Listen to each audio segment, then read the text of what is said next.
Friends ఇవాళ సాయంత్రం అయితే షెడ్ కాడికి అయితే వచ్చాను. షెడ్ కాడికి వచ్చాక పొద్దుగాల బర్రెని కట్టేసిన తావులనే ఉందని చెప్పాలి. దానికి నీళ్లు తాపలే ఏం తాపలే. అది ఎలా ఉందో అని చాలా అంటే చాలా భయంగా ఉంది. ఇక దాని దగ్గరకు వస్తే అయితే అది చాలా అంటే చాలా బాధగా చూస్తుందని చెప్పాలి. ఇకనైతే దాన్ని తీసుకొని అయితే నేను బయలుదేరానని చెప్పాలి. ఎందుకంటే ఇవాళ మనం బర్రెకైతే గడ్డి కొట్టాలని ప్లాన్ వేసాను. ఇవాళ దాని కడుపు నింపుదామని ప్లాన్ వేసేసాను. ఇక దాన్ని పట్టుకొని అయితే చక్కగా బయలుదేరాను. ఇక నీళ్ళ కాడికి వచ్చాక ఇది మాత్రం నీళ్లు తాగుతలేదు. ఇది చూశాక నేను షాక్ అయిపోయానని చెప్పాలి. ఎందుకంటే పొద్దున్న నుంచి నీళ్లు ఎవరు తాపలేరు.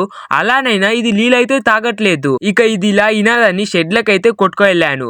కొట్టుకోపోయి షెడ్ లోనైతే కట్టేశాను ఈ బర్రెని. ఇక షెడ్ లోనైతే బర్రెని కట్టేసిన తర్వాత మన ఖడ్గం తీసుకొని మనమైతే బయలుదేరిపోయాము. కొడువేలు తీసుకొని సక్కా బయలుదేరాను గడ్డి కాడికి. ఇక గడ్డిని అయితే కొట్టడం అయితే స్టార్ట్ చేశాను. ఒక 15 నిమిషాల్లో ఈ గడ్డి అయితే కొట్టేశాను. ఈ గడ్డిని ఎత్తుకపోయి డైరెక్ట్ ఇప్పుడు కుట్టయితే పడదాము. గడ్డిని ఎత్తుకొని అయితే వచ్చేసాము షెడ్ కాడికి. ఇక షెడ్ లో ఈ కుట్టికి అయితే పడదాము. ఈ కుట్టి పడితే బర్రెని అయితే చాలా అంటే చాలా అద్భుతంగా మేస్తుంది. అందుకే అలా పడుతున్నాము. ఇక దాన్ని పట్టేసి ఇక దానికైతే వేసేసాం మామ. అదైతే మేస్తూనే ఉందని చెప్పాలి. అదైతే చాలా అంటే చాలా హ్యాపీగా ఉంది అలా. ఎందుకంటే సూపర్ నేపియర్ గడ్డి అది కడుపుతో ఉందని వేయలేను ఇన్ని రోజులు. ఇవాళ ఒక్కసారిగా వేయంగానే అది చాలా అంటే చాలా హ్యాపీగా ఉంది. ఇక మీరు వెళ్ళేటప్పుడు లైక్ అండ్ సబ్స్క్రైబ్ చేసుకోండి మామ. మరి కొన్ని వీడియోలతో ఇచ్చి పడేద్దాం.